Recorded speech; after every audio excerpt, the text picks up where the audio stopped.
Hello guys and welcome to Delicate Flavors with Pallavi. Today we are going to make mutton Moghlai. Do not make it sound complicated. It is a very simplified, easy recipe. I have made it specially because I am a working woman. I am always in a huff, always in a rush, but I love my meat. So this is a easy take on mutton Moghlai with all the home available ingredients. All the spices are available in the home. We are not going to use any ready-made powders, nothing to get from outside. Let us start in a very simplified manner our mutton Moghlai. So our rich gravy of mutton Moghlai is ready to be served. We are making Moghlai mutton, so I have taken 800 grams of lamb. This is very tender lamb. Then we are going to fry this meat in whole spices. This is cinnamon stick, 10 to 12 pepper, cloves about 6 to 7, 2 masala elaichi or badi elaichi and 1 star anise. Today I am making the mutton Moghlai in pressure cooker. So I have just kept the pressure cooker for preheating and I will be pouring about 1 spoon of oil at the moment. Now all the dry spices we will just put in the oil and wait for half a minute until the aromas release into the oil. You can see that the whole spices have nicely released the aromas. They are become fried and brown. In this we will add the meat.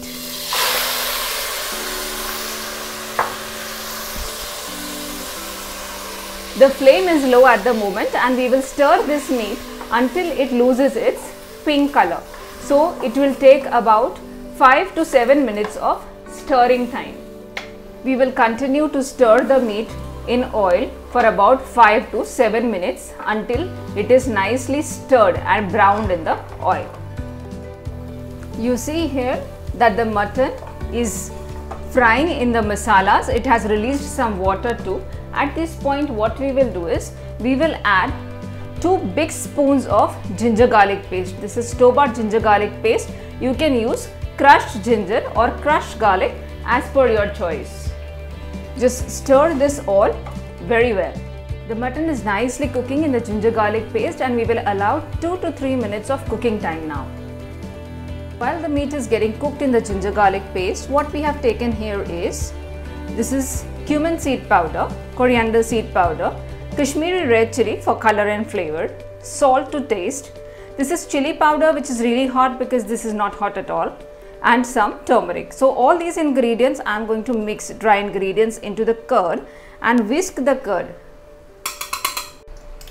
This step I would like to do so that the curd doesn't split. There are a lot of spices into curd.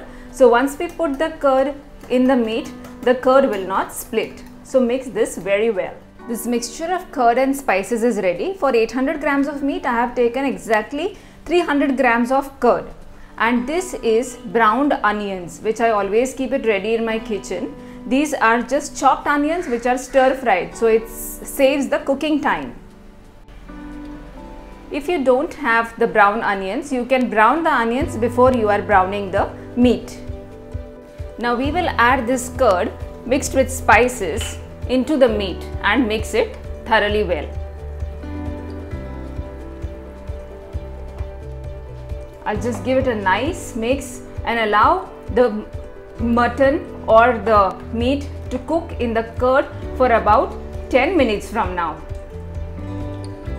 So let the meat simmer on a very slow flame in the curd and the spices for a good 7 to 8 minutes.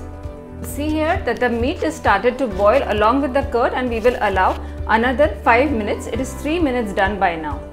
5 minutes that the meat has been cooking in the curd paste. There is no need to add excess of oil or ghee at the moment because once the recipe is done, the meat will leave a lot of oil. Now I am adding the browns onion. These are 6 onions. You can use fried onions also, but anyway the texture becomes very soggy, so I am using brown stir fried onions. Mix the onions very well into the gravy. If you want, what you can do is you can also run the onions into a mixie.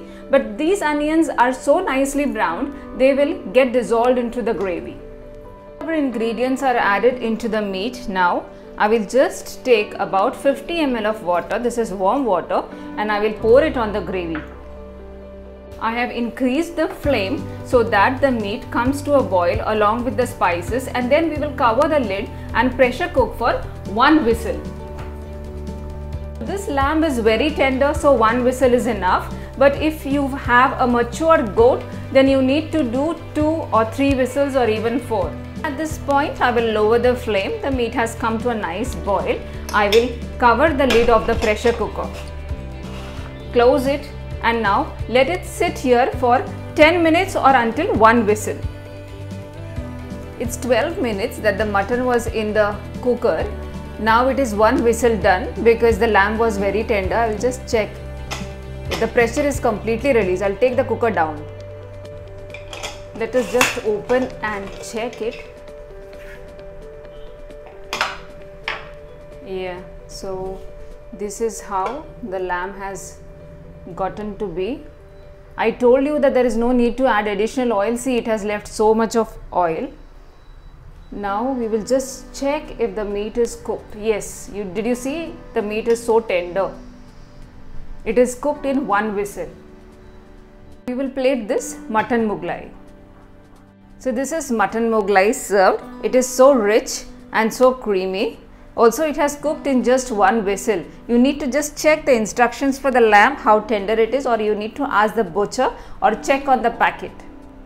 I hope you have liked my way of making mutton Mughlai. It is a very simplified recipe in my opinion. I hope your opinion is the same, and do share with me in the comment section below. Also, you will find complete details of the recipe in the description box below. By the time I see you next time with a brand new recipe, with a brand new episode, please do not forget to subscribe to my channel, give it a like, share it with your friends and family. By the time I see you next time, bye for now.